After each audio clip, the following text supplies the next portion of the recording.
এই খেন্নায় আমাকে যদি তোমরা ত্যাগ করতে পারো তো তোমরা বাঁচো আর আমিও বাঁচি। আমি যদি সতী মায়ের সতী মেয়ে হই, আমার নোয়া সেতুর ঘুচবে এমন শান্তি কারণ নেই। তোমরা ওকে দেখো, এই আমি তোমায় বলে রাখছি মা, উনি বাঁচেন তো আবার বাড়ি ফিরবো, নইলে এখান থেকে ওনার সঙ্গে যাবো আমি। মা তুমি দেখে নিও মা, তুমি দেখে নিও।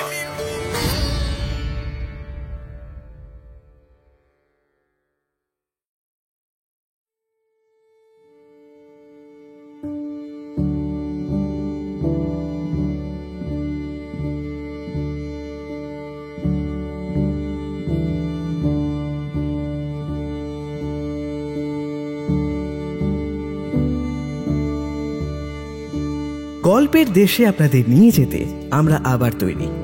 বিচিত্র এই দেশ রোমাঞ্চ এবং রহস্যে ভরা। সাহিত্যের এক বিপুল সম্ভার নিয়ে আমাদের বিশেষ প্রয়াস দ্য ওয়ান্ডার ইন বুকশেলফ। থাকবে বাংলা ও বিশ্ব সাহিত্যের ঝুলি থেকে বাছাই করা কিছু গল্প। আর আজ আপনাদের জন্য থাকছে শ্রী শরৎচন্দ্র চট্টোপাধ্যায়ের সতী। আজকের গল্পের মূল চরিত্রে সমৃদ্ধি ও শুভ। গল্পের আর্টওয়ার্কের রূপ, স্ক্রিপ্টিংয়ে নার্গিস লায়লা, সমগ্র পরিচালনায় সমৃদ্ধি ও শুভ। শুরু হচ্ছে আজকের গল্প সতী।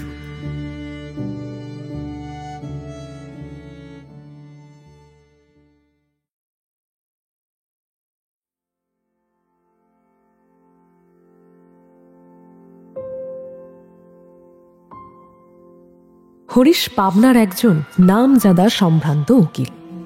কেবল ওকালতির পেশাতেই সে নাম কামায়নি, মানুষ হিসাবেও সে খুব ভালো। সমাজের সব ধরনের মানুষের সঙ্গে তার সদ্ভাব আছে, তাই শহরের কোনো কাজই তাকে বাদ দিয়ে হয় না। সেদিন সকালে দুর্নীতি দমন সমিতির কার্যকরী সভার একটা বিশেষ অধিবেশন ছিল। কাজ সেরে বাড়ি ফিরতে বেশ অনেকটাই দেরি হয়ে গেছে। এখন কোনো মতে নাকে মুখে দুটি খাবার গুঁজে সময় আদালত পৌঁছতে পারলে হয়। হরিশের এক বোন আছে, নাম উমা। তার বিয়ে হয়েছিল অতি অল্প বয়সে, বছর ঘুরতে না ঘুরতেই বিধবা।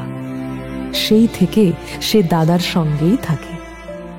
হরিশ হন্তদন্ত হয়ে খেতে বসলে কাছে এসে বসল উমা। দাদার পাতের দিকে তার কড়া নজর। পাছে দেরি হয়ে যাবার অজুহাতে অল্প খেয়ে হরিশ উঠে না পড়ে। ঠিক এমন সময় হরিশের স্ত্রী নির্মলা ধীর পায়ে ঘরে ঢুকল। তার চোখে মুখে যেন লেগে আছে এক অদ্ভুত শীতলতা। ঠান্ডা গলায় সে বলল, তা হ্যাঁ গো, কালকের কাগজে দেখলাম আমাদের লাবণ্যপ্রভা আসছেন এখানকার মেয়ে স্কুলের ইন্সপেক্ট্রেস হয়ে। কথাখানা নিতান্ত সহজ হলেও ইঙ্গিতটা ছিল অনেকটাই গভীর। উমা চমকে উঠে বলল, ও তাই নাকি? তা লাবণ্য নাম তো এমন কতজনের আছে গো বৌদি? হ্যাঁ তা আছে, তা ও কি না হয় জিজ্ঞাসা করি। কি গো? হরিশ মুখ তুলে সহসা কটু কণ্ঠে বলে উঠল, তা আমি কি করে জানবো শুনি? গভর্নমেন্ট কি আমার সঙ্গে পরামর্শ করে কোনো লোক বহাল করে নাকি? আজব কথা। আহা, রাগ করো কেন? রাগের কথা তো কিছু বলিনি। তোমার তদবির তাগাদায় যদি কারোর উপকার হয়ে থাকে সে তো খুব ভালো কথা। এই বলে নির্মলা যেমন ভাবে এসেছিল ঠিক তেমনই হেলতে দুলতে মৃদু পায়ে বেরিয়ে গেল। ও ও কি দাদা, আমার মাথা খাও তুমি। উঠো না, উঠো না এভাবে খাবার ছেড়ে। হরিশ বিদ্যুৎ বেগে খাবার আসন ছেড়ে উঠে পড়েছে। রাগে তার মুখখানা টকটকে লাল। না, শান্তিতে এক মুঠো খাবারও চোখ নেই। এবার আত্মঘাতী না হলে আর। বলতে বলতে সে দ্রুত বেগে বের হয়ে গেল। তুমি কোন দুঃখে আত্মঘাতী হবে গো? যে হবে সে একদিন জগৎ দেখবে। যাবার পথে স্ত্রীর শীতল কণ্ঠস্বর আবার কানে গেল হরিশের। আর কিছু না বলে আদালতের দিকে রওনা দিল সে। এইখানে হরিশের একটু পূর্ব বৃত্তান্ত বলা প্রয়োজন। এখন তার বয়স 40-এর কম নয়, কিন্তু কম যখন সত্যিই ছিল, সেই সময়কার একটু ইতিহাস আছে বই কি। হরিশের বাবা রামমোহন তখন বরিশালের সাব জজ। হরিশ তখন এমএ পড়ার জন্য কলকাতার মেস ছেড়ে বরিশালে এসে উপস্থিত হল। তাদের প্রতিবেশী ছিলেন শ্রীযুক্ত হরকুমার মজুমদার, স্কুল ইন্সপেক্টর। লোকটি নিরীহ, নিরহংকার এবং অগাধ পণ্ডিত। সরকারি কাজে ফুরসত পেলে এবং সদরে থাকলে মাঝে মাঝে এসে সদর আলা বাহাদুরের বৈঠকখানায় বসতেন। অনেকেই আসতেন, ডাকওয়ালা মুনসেফ, দাড়ি ছাড়া ডেপুটি, মহাস্তবের সরকারি উকিল এবং শহরের অন্যান্য মান্যগণ্যের দল। বলা ভালো, সন্ধ্যের পরে কেউই প্রায় অনুপস্থিত থাকতেন না। যদিও তার কারণ ছিল, সদর আলা নিজে ছিলেন নিষ্ঠাবান হিন্দু, অতএব আলাপ আলোচনার অধিকাংশই হতো ধর্ম সম্বন্ধে। এবং যেমনটা সব জায়গায় হয়ে থাকে, এখানেও তেমনি অধ্যাত্ম তত্ত্বকথার শাস্ত্রীয় মীমাংসা সমাধা হতো খণ্ডযুদ্ধের অবসানে। সেদিন এমনি একটা লড়াইয়ের মাঝখানে হরকুমার তার বাঁশের ছড়িটি হাতে করে আস্তে আস্তে এসে উপস্থিত হলেন। এই সকল যুদ্ধ বিগ্রহের মধ্যে তিনি কোনোদিনই অংশগ্রহণ করতেন না। নিজে ব্রাহ্ম সমাজভুক্ত ছিলেন বলেই হোক, অথবা শান্ত মৌন প্রকৃতির মানুষ ছিলেন বলেই হোক, চুপ করে শোনা ছাড়া গায়ে পড়ে নিজের মতামত প্রকাশ করবার ইচ্ছেটা তার কখনোই হতো না। কিন্তু আজ এক অন্য ব্যাপার ঘটল। তিনি ঘরে ঢুকতেই ডাকওয়ালা মুনসেফ বাবু তাঁকেই মধ্যস্থ মেনে বসলেন। তার কারণ, এইবার ছুটিতে কলকাতায় গিয়ে তিনি কোথায় যেন এই লোকটির ভারতীয় দর্শন সম্বন্ধে গভীর জ্ঞানের একটা জনরব শুনে এসেছিলেন। মুনসেফ বাবু তাঁর তারিফ করতেই হরকুমার কেবল স্মিত হাসলেন। অল্পক্ষণ পরই বোঝা গেল, কেবলমাত্র শাস্ত্রের বঙ্গানুবাদকে সম্বল করে এর সঙ্গে তর্ক চলে না। সবাই খুশি হলেন। হলেন না শুধু সাব জজ বাহাদুর নিজে, অর্থাৎ যে ব্যক্তি জাতি দিয়েছে তার আবার শাস্ত্রজ্ঞান কিসের। মান অপমানে তোয়াক্কা না রেখে তিনি সে কথা বলেও ফেললেন।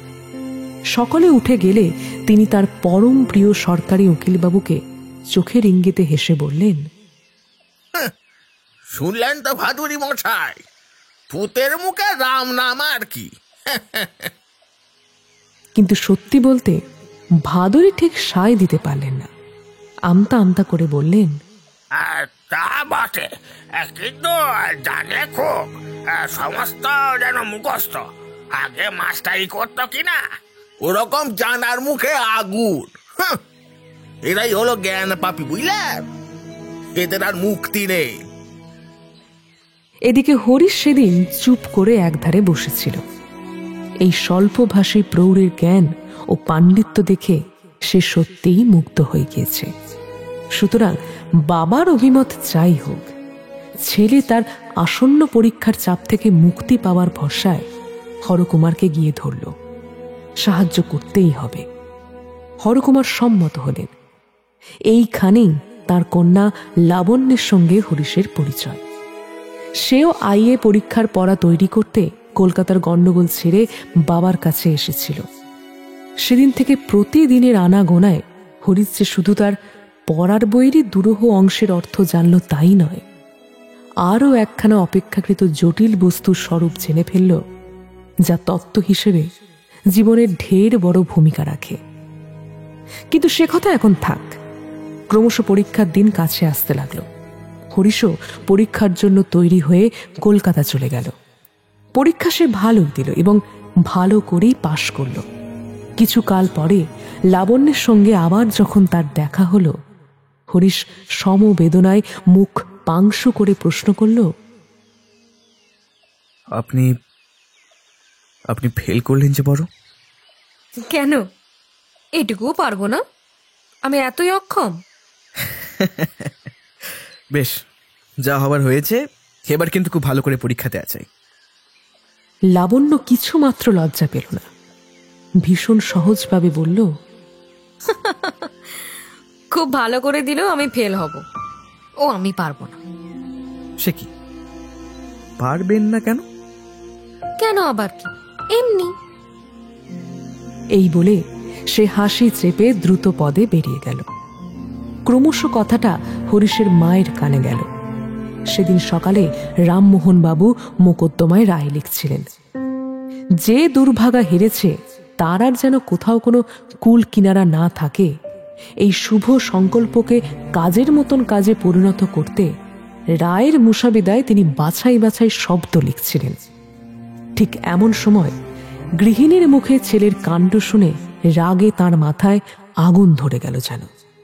হরিশ কাউকে খুন করে ফেলেছে শুনলেও বোধ করি তিনি এতটা বিচলিত হতেন না। দুই চোখ রক্তবর্ণ করে বললেন, এত বড়!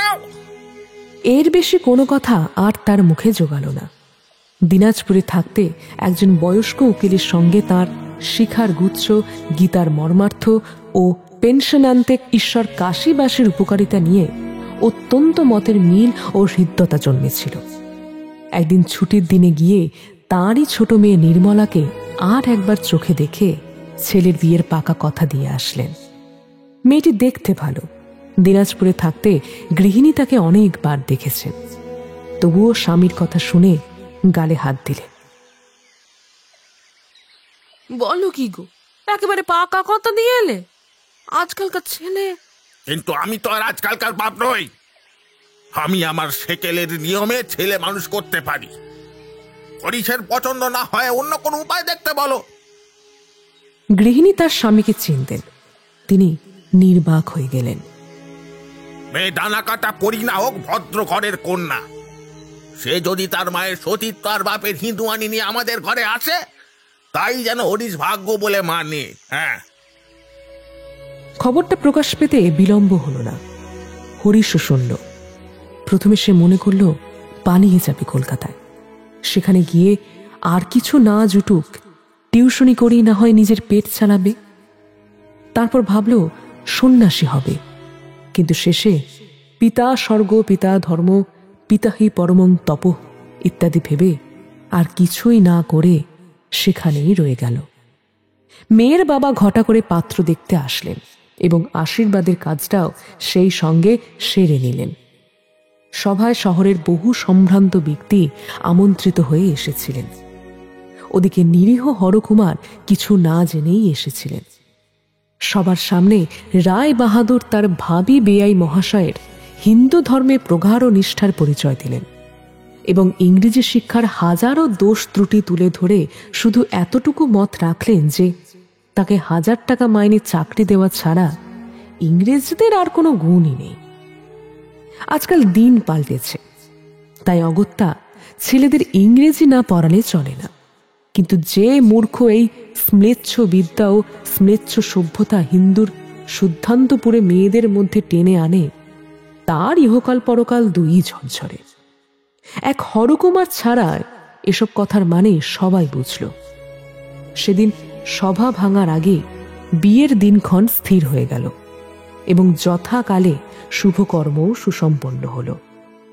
মেয়েকে শ্বশুরবাড়ি পাঠাবার আগে নির্মলার সতীসাধ্যী মা স্ত্রী জীবনের চরম তত্ত্বটি মেয়ের কানে দিয়ে বললেন,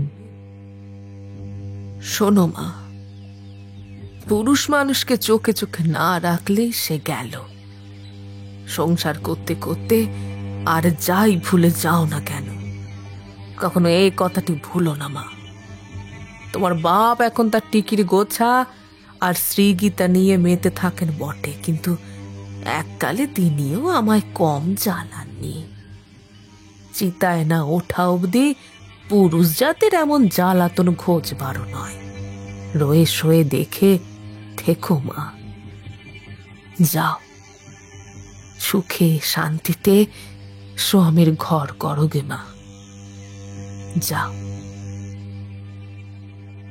নির্মলা স্বামীর ঘর করতে আসলো এবং সেই ঘর আজ সে 20 বছর ধরে করছে।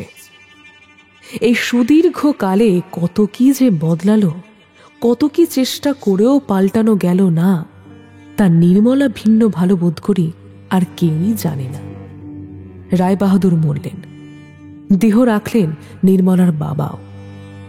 ওদিকে লেখাপড়া সাঙ্গ হলে লাবণ্যর অন্যত্র বিবাহ হলো। জুনিয়র উকিল হরিশ সিনিয়র হয়ে উঠলেন।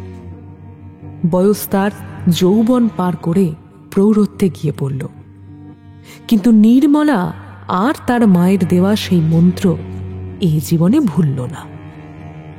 কিন্তু এই মন্ত্রের ক্রিয়া যে অত তাড়াতাড়ি কাজ শুরু করে দেবে তার কে জানত। রায়বাহাদুর তখনও জীবিত, পেনশন নিয়ে পাবনার বাড়িতে এসে বসেছেন। হরিশের এক উকিল বন্ধুর পিতৃশ্রাদ্ধ উপলক্ষে কলকাতা থেকে একজন ভালো কীর্তনওয়ালি এসেছিল। সে দেখতে সুশ্রী এবং বয়সও কম। অনেকেরই ইচ্ছা ছিল কাজকর্ম মিটে গেলে একদিন ভালো করে তার কীর্তন শুনবে। পরদিন হরিশ গান শোনবার নিমন্ত্রণ পেল। নিমন্ত্রণ রক্ষা করতে সে গেল। তার ফিরতে সেদিন একটু বেশি রাত হয়ে গেল। নির্মলা উপরের খোলা বারান্দায় রাস্তার দিকে চেয়ে দাঁড়িয়েছিল। স্বামীকে উপরে উঠতে দেখে জিজ্ঞাসা করল, গান কেমন লাগলো? খাসা গায়। ও, তা দেখতে কেমন? মন্দ না, ভালোই। বাহ, তাহলে রাতটা একেবারে কাটিয়ে এলেই তো পারতে। এই অপ্রত্যাশিত কুৎসিত মন্তব্যে হরিশ রাগ করবে নাকি অবাক হবে বুঝে উঠতেই পারল না। ভাবলে শিন চোখে স্ত্রীর দিকে তাকিয়ে রইল। অস্ফুটে বলল, মানে তুমি বোঝো না তাই না? আমি কচি খুকি নই, জানি সব, বুঝি সব। আমার চোখে ধুলো দেবে তুমি তাই না? হ্যাঁ, আচ্ছা করছো কি বৌদি? বাবা শুনতে পাবেন যে। পেলেনি বা শুনতে? আমি তো চুপি চুপি কথা কইছি নে। এর প্রত্যুত্তরে উমা যে কি বলবে ভেবে পেল না। পাছে বৌদির চিৎকারে বাবার ঘুম ভেঙে যায়, সেই ভয়ে উমা জোর হাতে চাপা গলায় মিনতি করে বলল, রক্ষা করো বৌদি, এত রাত্রে চেঁচিয়ে আর কেলেঙ্কারি করো নে তুমি, রক্ষা করো। নির্মলার কণ্ঠস্বরের বেগ এতে বাড়ল বই কমল না। সে আরো ঝাঁঝালো স্বরে চেঁচিয়ে উঠল, কিসের কেলেঙ্কারি? কোন কেলেঙ্কারির কথা কইছো তুমি? তাছাড়া তুমি বলবি বা না কেন ঠাকুরজি? তোমার বুকের ভেতরটা জ্বলে পুড়ে যাচ্ছে না? বলতে বলতে সে কেঁদে ফেলল। তারপর সেখানে আর এক মুহূর্ত দাঁড়িয়ে না থেকে দ্রুত বেগে ঘরে ঢুকে সশব্দে দরজা লাগিয়ে খিল এঁটে দিল। হরিশ কাঠের পুতুলের মতো নিঃশব্দে নিচে এসে বাকি রাতটুকু মক্কেলদের বসবার বেঞ্চের ওপর শুয়ে কাটাল। এরপর দিন দশেকের মতো নির্মলা আর হরিশের কথা বন্ধ রইল।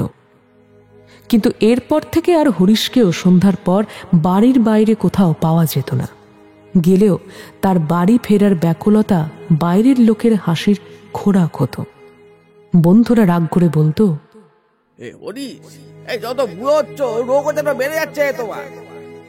হরিশ কারুর কথারই কোনো জবাব দিত না। কেবল কখনো কখনো ব্যঙ্গ বিদ্রুপের পরিমাণ খুব বেশি বেড়ে গেলে তিতি বিরক্ত হয়ে বলতো, এই খেন্নায় আমাকে যদি তোমরা ত্যাগ করতে পারো তো তোমরা বাঁচো আর আমিও বাঁচি।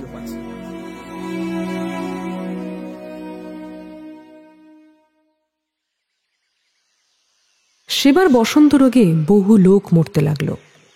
ধীরে ধীরে রোগ যেন মহামারীর আকার নিল। হরিশকেও ধরল বসন্ত রোগে।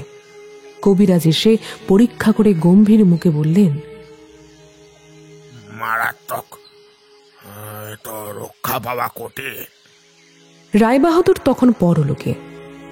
হরিশের বৃদ্ধা মা বুক চাপড়ে হাহাকার করতে লাগলেন। নির্মলা ঘর থেকে বেরিয়ে বলল, আমি যদি সত্যি মায়ের সত্যি মেয়ে হই, আমার নোয়া সেতুর ঘুচবে এমন শান্তি কারণ নেই। তোমরা ওকে দেখো। আমি চললু। এই বলে সে মা শীতলার মন্দিরে গিয়ে হত্যা হয়ে পড়ে থাকল। মা, মা গো, এই আমি তোমায় বলে রাখছি মা, উনি বাঁচেন তো আবার বাড়ি ফিরবো, নইলে এখান থেকে ওনার সঙ্গে যাবো আমি। মা, তুমি দেখে নিও মা, তুমি দেখে নিও। 7 দিনের মধ্যে দেবতার চরণামৃত ভিন্ন কেউ নির্মলাকে জল পর্যন্ত খাওয়াতে পারল না। কবিরাজ এসে বললেন, মা, তোমার স্বামীর এখন বিপদ কেটে গেছে, এবার তুমি ঘরে চলো, যাও।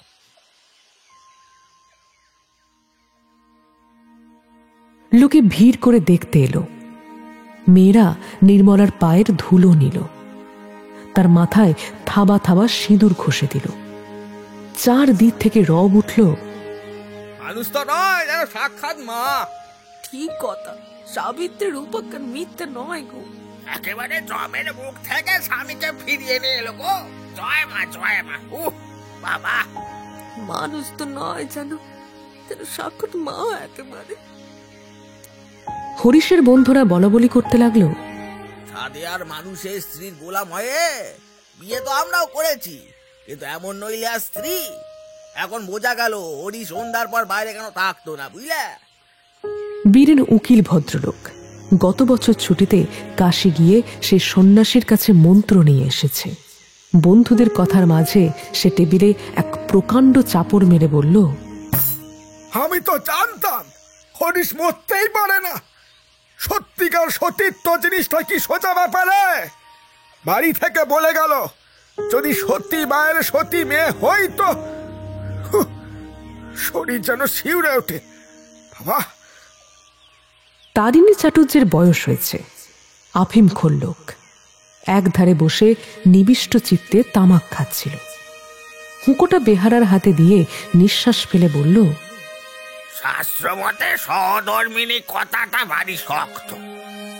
আমার দেখো না, কেবল মেয়েই শাস্তা, বিয়ে দিতে দিতেই একবারে ফতুর হয়ে গেল। বাবরে বাবরে।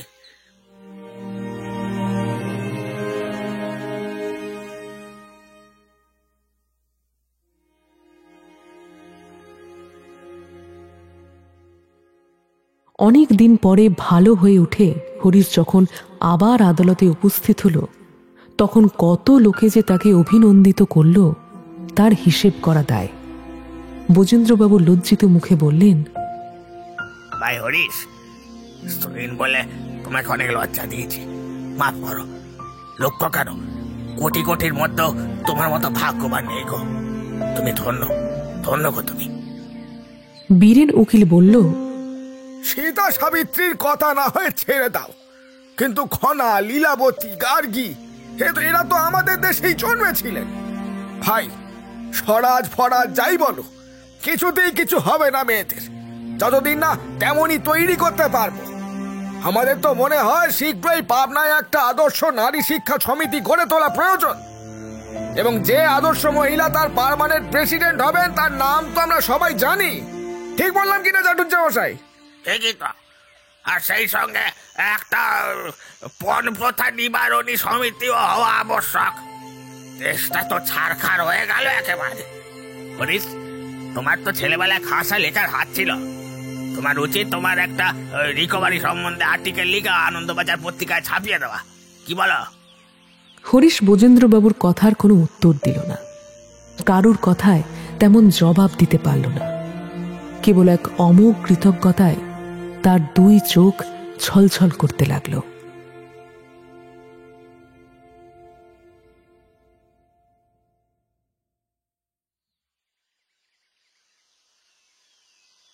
মৃত জমিদার গোসাইচরণের বিধবা পুত্রবধূ ভবতারিণীর সঙ্গে তার অন্যান্য ছেলেদের বিষয় সংক্রান্ত মামলা বেঁধেছিল। হরিশ ছিল ভবতারিণীর পক্ষের উকিল। জমিদারের আমলা কে যে কোন পক্ষে জানা কঠিন বলে গোপনে পরামর্শের জন্য ভবতারিণী নিজেই ইতিপূর্বে 2-1 বার উকিলের বাড়ি এসেছিলেন। আজ সকালেও তার গাড়ি এসে হরিশের সদর দরজায় থামল। হরিশ সসম্ভ্রমে তাকে নিজের বসবার ঘরে এনে বসালেন। আলোচনা পাছে ও ঘরে মুহুরীর কানে যায় এই ভয়ে দুজনেই সাবধানে ধীরে ধীরে কথা বলছিলেন। ভবতারিণীর কি একটা অসংলগ্ন প্রশ্নে হরিশ হেসে ফেলে জবাব দেবার চেষ্টা করতেই যাচ্ছিল, ঠিক এমন সময় পাশের ঘরে পর্দার আড়াল থেকে হঠাৎ এক তীক্ষ্ণ কণ্ঠের কথা ভেসে এলো। আমি সব শুনেছি। ভবতারিণী চমকে উঠলেন। হরিশ লজ্জায় শঙ্কায় কাঠ হয়ে গেল। একজোড়া অতি সতর্ক চোখ কান যে তাকে অহরহ পাহারা দেয় একথা সে মুহূর্তের জন্য ভুলেই গিয়েছিল। পর্দা ঠেলে নির্মলা রণমূর্তিতে বেরিয়ে এলো। হাত নেড়ে কণ্ঠস্বরে বিষ ঠেলে বলল, ফিসফাস করে কথা কয়ে আমি ফাঁকি দেবে, তাই না? সেটা মনেও করো না। কই, আমার সঙ্গে তো কখনো এমন হেসে কথা কইতে তোমাকে দেখিনি। তোমার ব্যাপারটা কি? সত্যি বলতে নির্মলের এই অভিযোগ নিতান্ত মিথ্যে নয়। ভবতারিণী সভয়ে বলল, এ কি কাণ্ড হরিশবাবু? হরিশ বিমূঢ়ের মতো ক্ষণকাল চুপ থেকে বলল, আরে পাগল পাগল। পাগল? পাগলই বটে, কিন্তু করলে কে শুনি? হ্যাঁ, বলো বলো বলো, বলো না। এই বলে সে হাউ হাউ করে কেঁদে উঠে আচমকা হাঁটু গেড়ে ভবতারিণীর পায়ের কাছে ঢিপ ঢিপ করে মাথা কুটতে লাগলো। মুহুরী কাজ ফেলে ছুটে এলো। একজন জুনিয়র উকিল সেই মাত্র এসেছিল। এমন অদ্ভুত কাণ্ড দেখে সেও এসে দরজার কাছে হতভম্ব মুখে দাঁড়িয়ে গেল। বোস কোম্পানির বিল সরকার তারই কাঁধের উপর দিয়ে উঁকি মারতে লাগলো। এদের সকলের চোখের সামনে নির্মলা হা হুতাশ করে কাঁদতে কাঁদতে বলে চলল,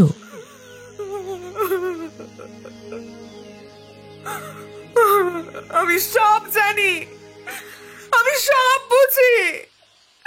থাকো, তোমরা সুখেই থাকো, কিন্তু মনে রেখো, সতী মায় সতী মেয়ে যদি আমি হই, যদি মনে জ্ঞানে এক বইনা দু জেনে থাকি, যদি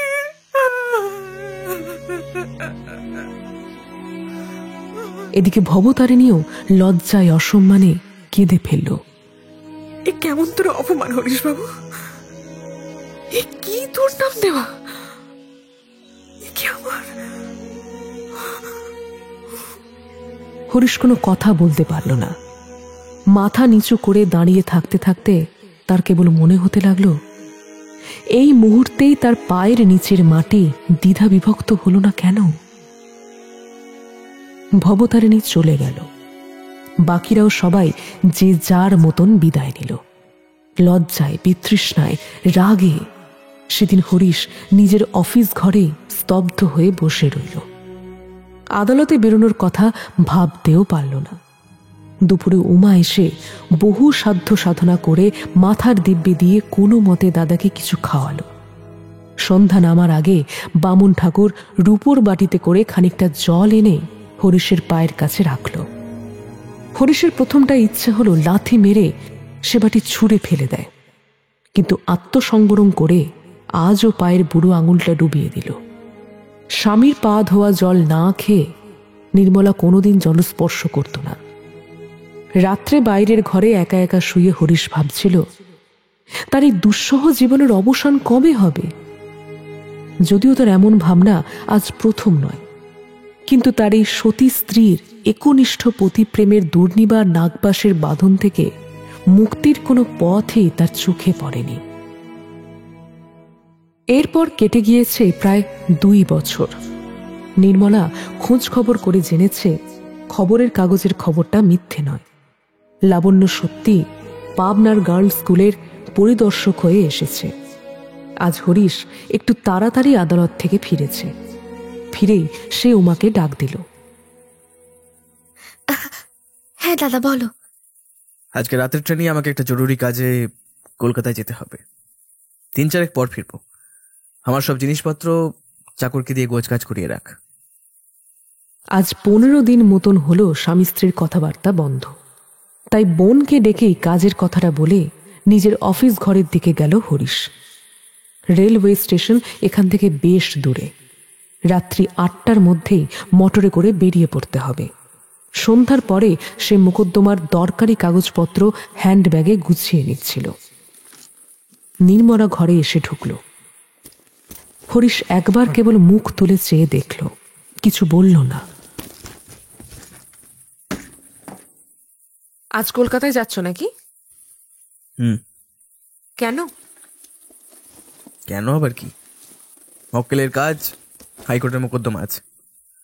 চলো না, আমিও তোমার সঙ্গে যাই। তুমি যাবে? গিয়ে কোথায় থাকবে শুনি? যেখানেই হোক। তোমার সঙ্গে গাছতলায় থাকতেও আমার লজ্জা নেই। এমন ভালো একখানা কথা সতী স্ত্রীরই উপযুক্ত বটে, কিন্তু হরিশের সর্বাঙ্গে যেন বিচ্যুতির জ্বালা ধরে গেল। তোমার লজ্জা না থাক, আমার আছে। আমি গাছতলার পরিবর্তে আপাতত কোনো এক বন্ধুর বাড়িতে গিয়ে উঠবো স্থির করেছি। তাহলে তো ভালোই হলো। তার বাড়িতেও নিশ্চয়ই স্ত্রী আছে, ছেলে মেয়ে আছে, আমার কোনো অসুবিধা হবে না। না, সে হবে না। বলা নেই, কওয়া নেই, বিনা আহ্বানে পরের বাড়ি তোমাকে নিয়ে গিয়ে উঠতে পারবো না আমি। সবকিছু তো একটা নিয়ম আছে। পারবে না জানি, আমাকে সঙ্গে নিয়ে লাবণ্যর ওখানে ওঠা যায় না। আগুনের লকলকে শিখা আগে থেকেই হরিশের ভেতর মাথা চারা দিয়ে ওঠার চেষ্টা চালাচ্ছিল। এবারে যেন তাতে ঘি পড়ল। তুমি যেমন নোংরা, তেমনই তোমার চিন্তাধারাও নৃশংস। সে বিধবা মহিলা, আর আমি বা সেখানে কেন যাব? আর সেই বা আমাকে যেতে বলবে কেন?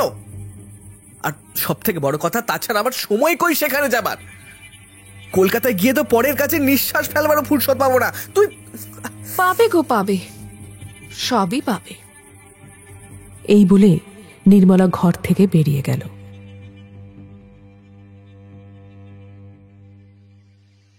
দিন তিনেক পরে হরিশ কলকাতা থেকে ফিরে এলে নির্মলা বলল, বাবা, 4-5 দিন বলে গেলে 3 দিনই ফিরে এলে যে বড়। কাজ চুকে গেল, চলে এলাম।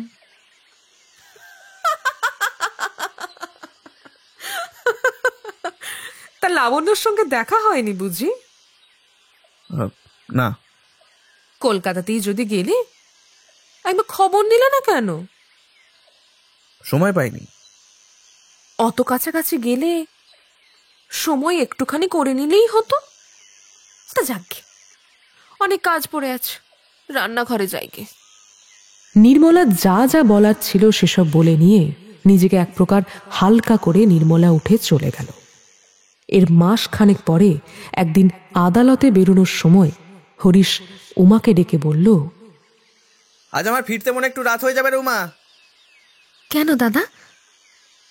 উমা কাছেই ছিল, আসতে বললেই চলত, কিন্তু কণ্ঠস্বর উঁচুতে চড়িয়ে অদৃশ্য কাউকে উদ্দেশ্য করে হরিশ উত্তর দিল, যোগিনবাবুর বাড়িতে একটা জরুরি পরামর্শ আছে, তাই দেরি হয়ে যেতে পারে।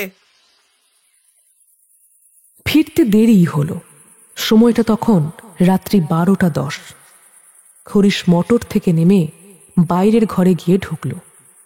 কাপড় ছাড়তে ছাড়তে শুনতে পেল স্ত্রী উপরের জানালা থেকে সুফারকে ডেকে বলছে, আব্দুল, যোগিনবাবুর বাড়ি থেকে এলে বুঝি? नहीं माजी, स्टेशन से आते हैं। স্টেশন? স্টেশন কেন? গাড়িতে কেউ এলো বুঝি? कोलकाता से माई जी और बच्चा आया। কলকাতা থেকে বাবু গিয়ে তাদের নিয়ে এসে বাসায় পৌঁছে দিলেন বুঝি? हाँ। জবাব দিয়ে আব্দুল গাড়ি নিয়ে আস্তা বলে চলে গেল। ঘরের মধ্যে হরিশ আড়ষ্ট হয়ে দাঁড়িয়েছিল। এমন একটা সম্ভাবনার কথা যে তার মনে হয়নি তা নয়, কিন্তু নিজের চাকরকে মিথ্যা বলার অনুরোধ করতে সে কিছুতেই পারেনি। বলাই বাহুল্য, রাত্রে শোবার ঘরের মধ্যে একটা কুরুক্ষেত্র কাণ্ড হয়ে গেল।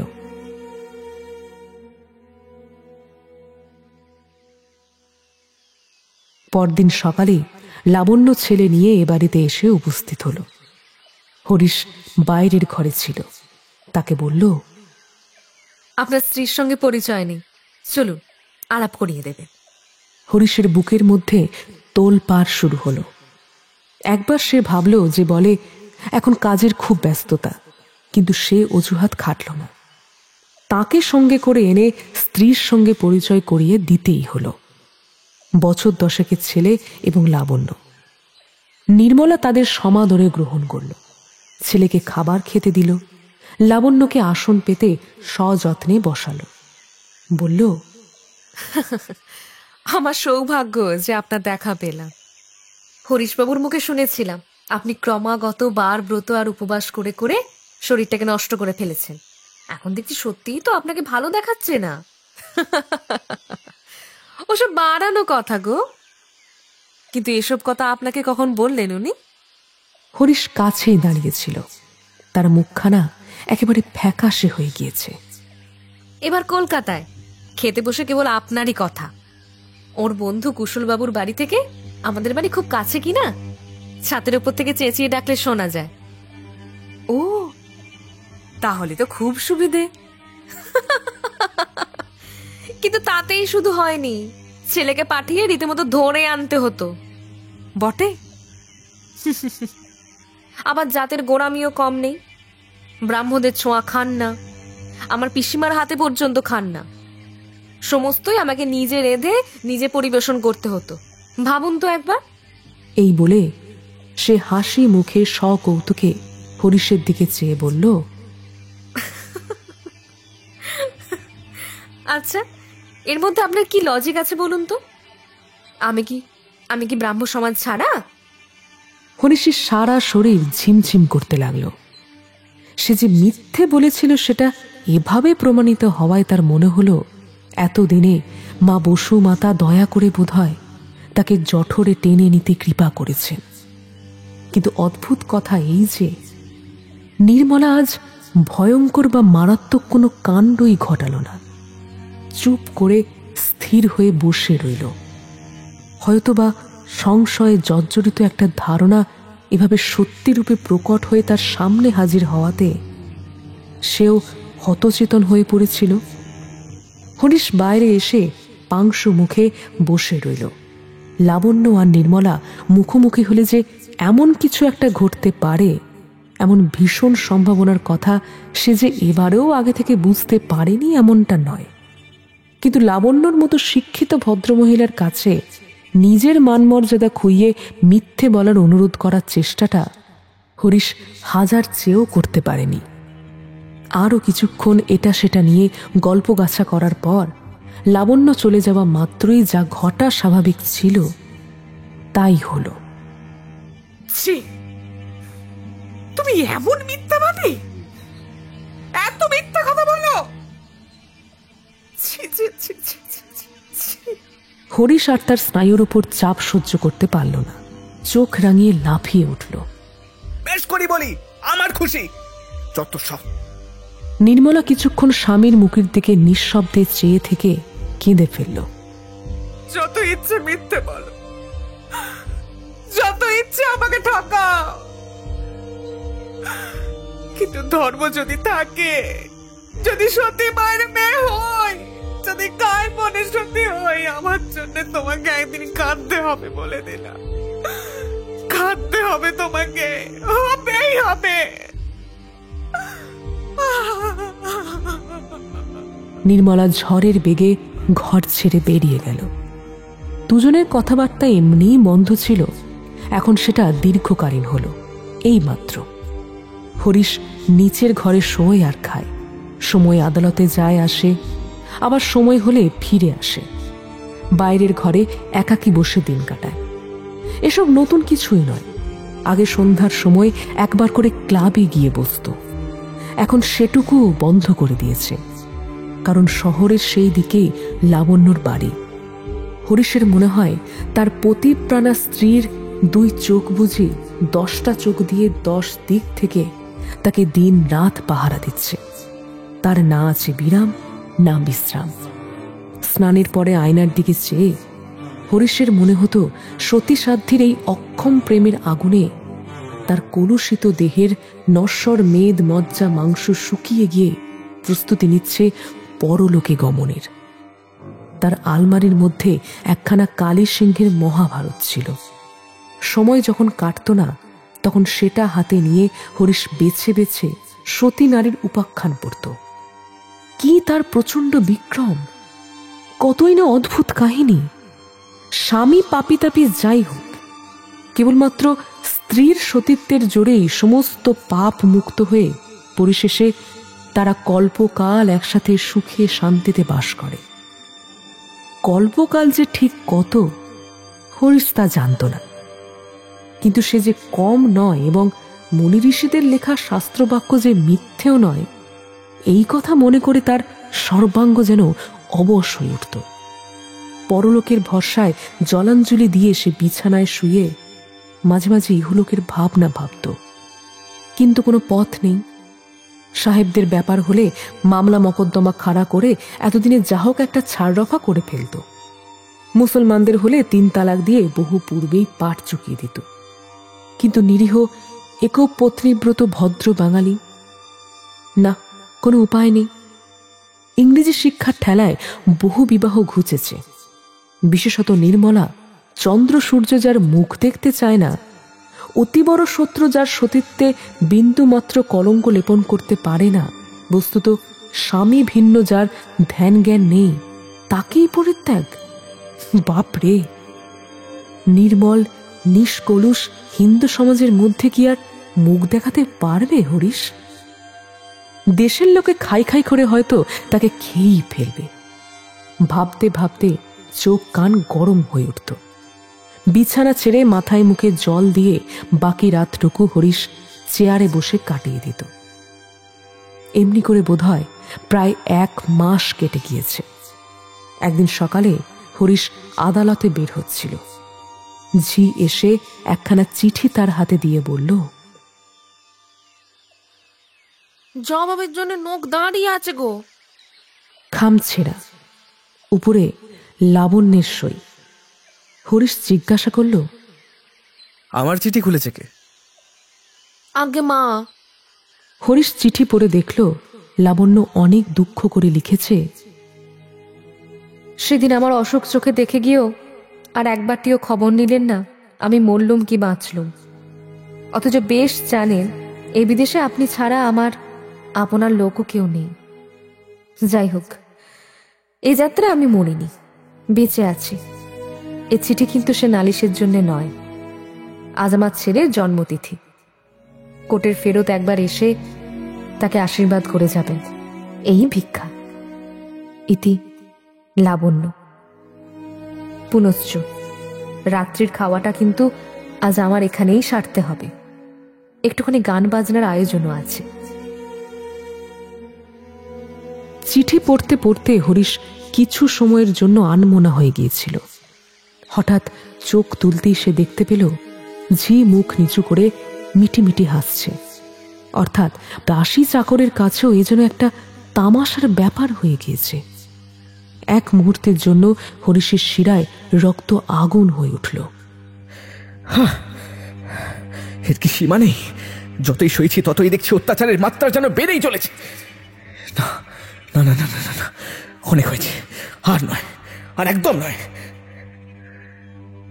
হরিশ ঝিকে জিজ্ঞাসা করল, চিঠি কে এনেছে? তাঁদের বাড়ির ঝি। তাকে গিয়ে বলে দাও কি আমি কোর্টে ফেরত যাব। যাও। এই বলে সে বীর দর্পে মোটরে গিয়ে উঠল। সেদিন বাড়ি ফিরতে হরিশের অনেক রাত হলো। গাড়ি থেকে নামতেই সে দেখল তার উপরের শোবার ঘরের খোলা জানালায় দাঁড়িয়ে নির্মলা পাথরের মূর্তির মতো স্তব্ধ হয়ে আছে।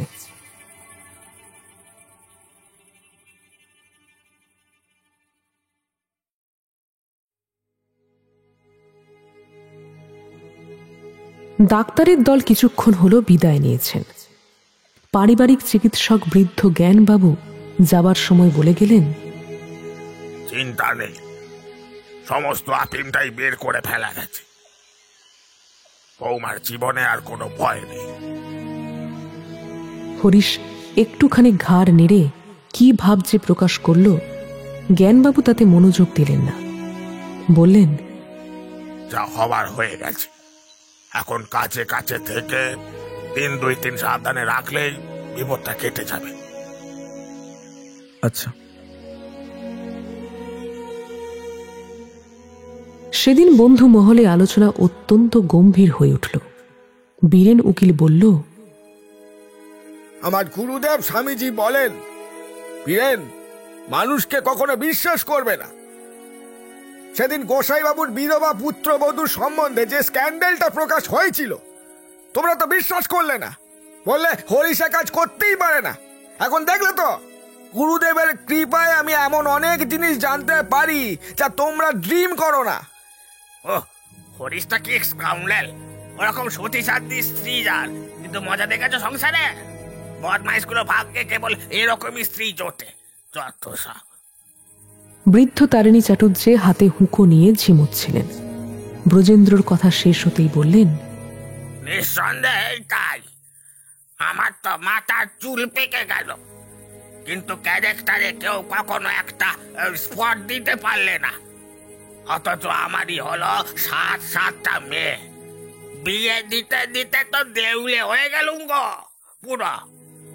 যোগিনবাবু বললেন, আমাদের মেয়ের স্কুলের পরিদর্শক হিসেবে লাবণ্যপ্রভা মেয়েটিকে দেখেছি, একবারে আদর্শ। গভর্নমেন্টের বোধ করি মুখ করা উচিত। Absolutely necessary. সম্পূর্ণ একটা দিন পার হলো না সতীসাধ্যের স্বামী হরিশের চরিত্র জানতে শহরের আর কারোর বাকি থাকল না, এবং সুহৃদ বর্গের কৃপায় সকল কথাই তারও কানে এসে পৌঁছালো।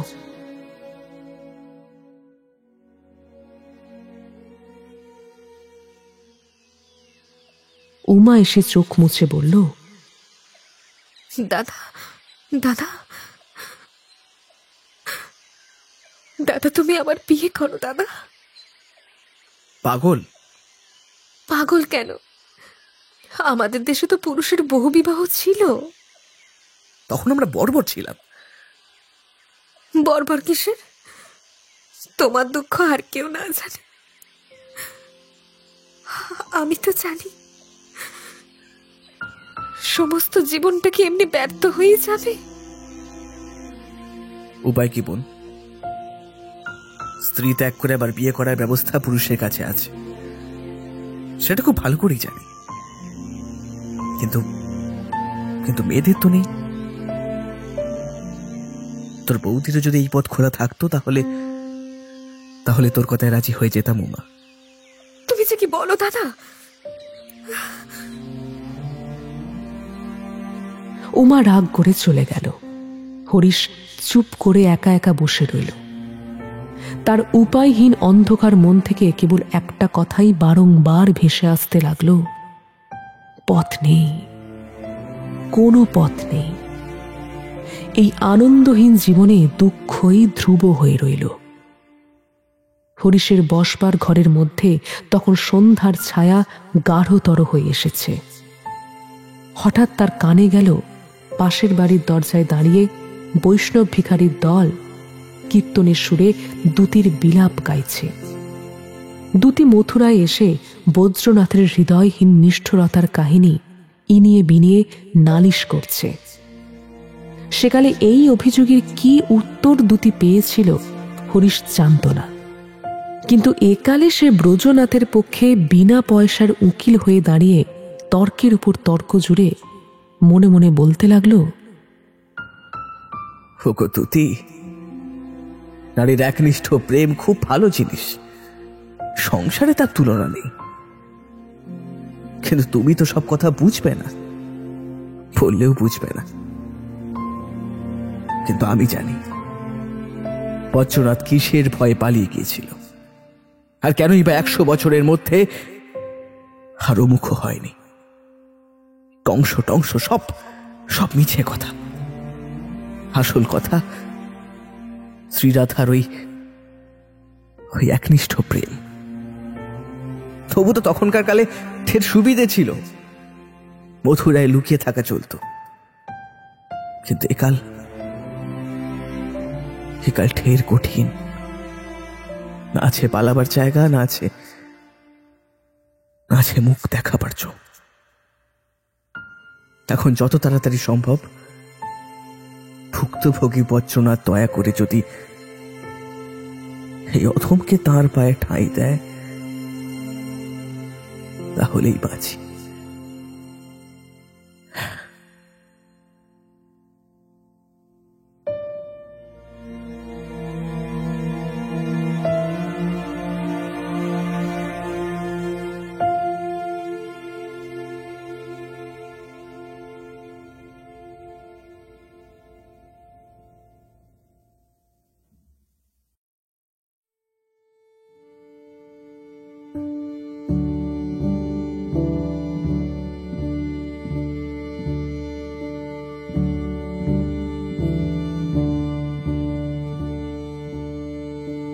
শুনলেন আজকের গল্প শ্রী শরৎচন্দ্র চট্টোপাধ্যায়ের সতী। আজকের গল্পের গল্প পাঠে সমৃদ্ধি, গল্পের সমগ্র পুরুষ চরিত্রে শুভ, সমগ্র মহিলা চরিত্রে সমৃদ্ধি, গল্পের আর্ট ওয়ার্কে রূপ, স্ক্রিপ্টিংয়ে নার্গিস লায়লা, ভিডিও এডিটিংয়ে মলয়, সাউন্ড ডিজাইনে শুভ, সমগ্র পরিচালনায় সমৃদ্ধি ও শুভ। আজকের গল্পটি শুনে ভালো লেগে থাকলে অবশ্যই লাইক ও শেয়ার করুন এবং আমাদের চ্যানেলকে সাবস্ক্রাইব করুন। আপনাদের বিভিন্ন মতামত আপনারা কমেন্ট করেও আমাদের জানান। ফিরে আসবো পরের সপ্তাহে আরও এক নতুন কোনো গল্প নিয়ে। শুনতে থাকুন দ্য ওয়ান্ডার ইন বুকশেলফ।